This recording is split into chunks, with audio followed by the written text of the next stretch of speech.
In today's video, I'm going to share with you 3 uncommon ways I personally use resistance bands. Roll it! Yo, what's the crack, my happy face pullers, your personal trainer T-Talks, changing people's lives for the better through strength and fitness. I bet many of you are familiar with these. When it comes to resistance bands, the key concept to understand is tension. More specifically, the elastic tension we create as we stretch them. We could use this tension to manipulate the strength curve of an exercise. Sometimes we could introduce bands to provide assistance in certain movements, but we could also use them to create additional resistance, thus making an exercise harder or different, as you are about to see. The first movement I've been experimenting with is lateral delt raises. When it comes to targeting the medial head of the deltoids, the classic dumbbell side delt raises has been my go-to option for years. However, this variation with free weights is not very generous to the lifter if the goal is to maximize hypertrophy. This is so because of the function of the body we are trying to overload and how this anatomical function interacts with gravity. The only part that is truly worth your while in terms of muscle growth is the very top portion. The first 2/3 of the movement are a bit of a hassle if you're not using a machine with cables that keeps the tension constant. The moment arm is too short here to make the exercise hard enough. You never get to challenge your side deltoids to their full capacity anywhere else. I cannot get around this shortcoming with resistance bands. The setup plays an important role, as you're about to see, but if you have something similar to a chest, like a bench or some sort of step-up box, you are good to go. Go ahead and place the bands underneath like I'm showing you here. The only thing you really need to pay attention to is that the band is right in the middle so that both sides of your delts have to work equally as hard. Cool way to challenge shoulder abduction is the following. You push a set of side delt raises with weights to failure, and when you're done, you take the bands and proceed to do as many reps as possible in the bottom range. Even if you're very fatigued, remember that only the most active muscle fibers at the top have been taken to failure, not the ones that play a more prominent role at the start. These still have room for further punishment. Think of this formula as something similar to a drop set. You're essentially overloading the same movement pattern, the same body function, but with 2 different exercises. These 2 exercises complement each other quite nicely, and when you put them together, this combination kind of makes up for the lack of a machine with cables. It's not the same, but it is definitely a more comprehensive way to hypertrophy the side deltoids than either of the 2 exercises separately. I personally feel a very different sensation when using bands to train shoulder abduction. The movement targets such a small muscle group that going to failure twice within the same set is not an issue. This is a safe environment to get uncomfortable. If you want to give this a try, my tip would be to experiment with rather small resistance bands. The thick ones could get very impractical if the resistance is too great to even move. Who can benefit from this? Someone who might be interested in maximizing the V-taper look with capped lateral delts but doesn't have access to a cable machine.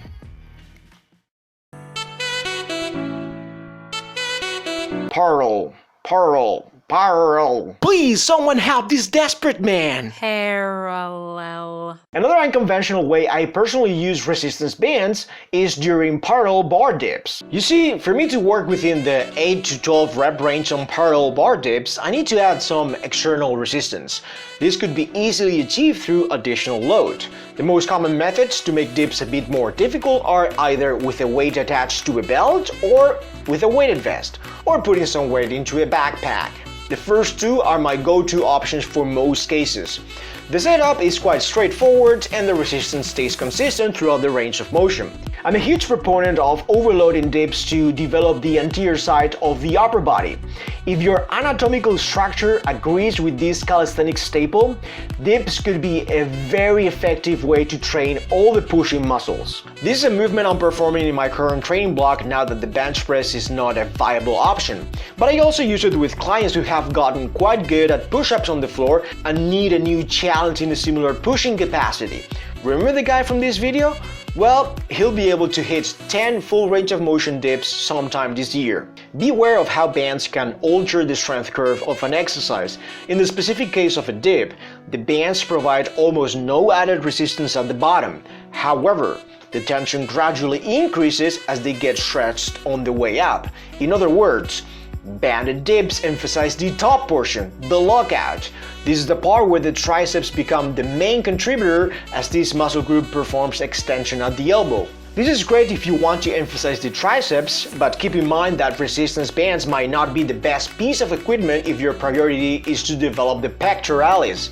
I programmed banded dips for a 6-week training block last year. The main pressing movement back then was the barbell bench press, and I used this dip variation as an accessory compound lift to exhaust all my pushing muscles later on in the workout. But if you're gonna use the dip as your main pressing movement in a given mesocycle, I wouldn't recommend using bands. The classic weighted dip would be a better option to maximize mechanical tension in this movement, and from a practical standpoint it would make your life much easier because it would be easier for you to keep track of your progress. However, carrying around heavy equipment when you're traveling could be extremely impractical.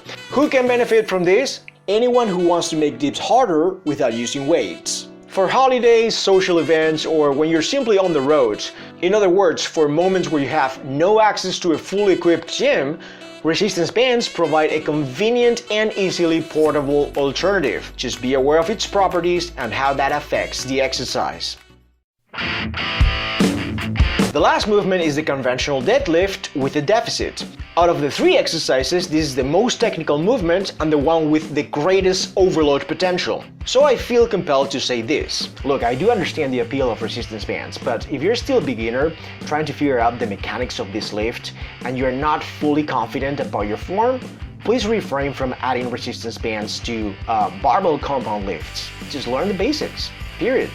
Besides, if your goals are more general, you just want to get stronger in this lift and build some muscle with it, then adding resistance bands is not the best way to go about it.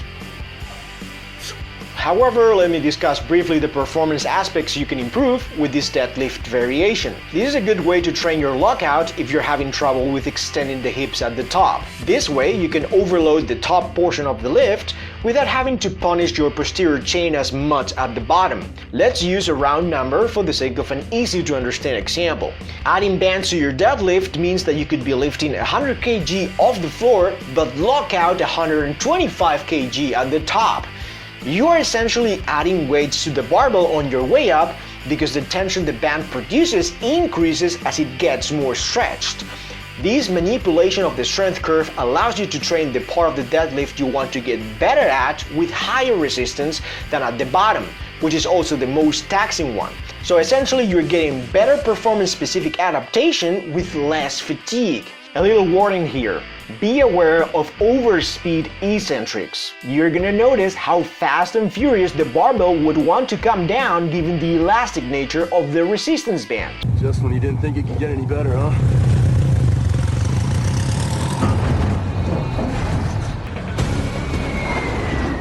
On that note, bands are a great piece of equipment to train speed.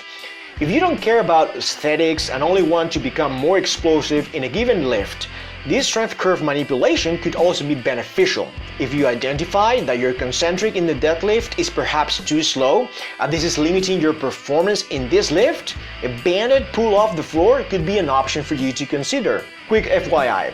You don't necessarily need to create a deficit if you want to improve your speed strength. There are other ways you can arrange the setup without an elevated platform. This is simply because a torso-dominant athlete with short arms and femurs might not want to pull off the floor with a deficit. But for me personally, given my individual anthropometry, I don't mind. I'm fine with it. Who can benefit from all this? Intermediate and advanced athletes who are solely interested in improving a specific aspect in the deadlift. Alright peeps of the interweb, I really hope you found value in today's video.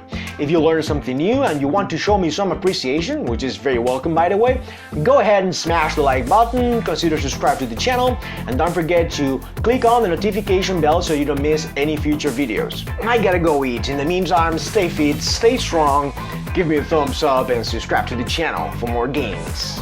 Peace.